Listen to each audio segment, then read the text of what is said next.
How to fix laptop battery not charging on Windows 10 or 11. So hello guys, if you're also facing such issue where your laptop is not being charged on your Windows 10 or 11, so first thing what you can do is simply head over to your search bar and just search in for settings.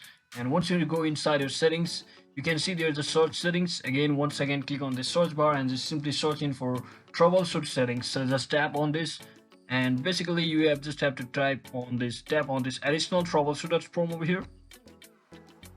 And once you're inside here, scroll down until you see the power option. So basically just tap on this and you can see the run the troubleshooter button. Just like to run it and see if it fixes your issue. If you have any fixes regarding your issues which needs to be fixed, it will automatically fix the power issue just like this, and simply close and restart your device and your issue should be fixed about your device not charging. So if you are still facing such issue, then the second method what you can do is just head over to the search bar once again and just search in for device manager on your device.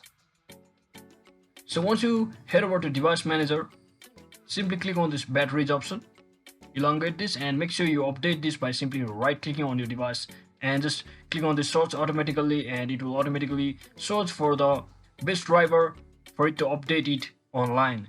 So once you do that for both of it, simply close and restart your laptop and your issue should be fixed successfully. So that is it for today guys. I hope this video was helpful. If it was, don't forget to like and subscribe to the channel. See you on the next one.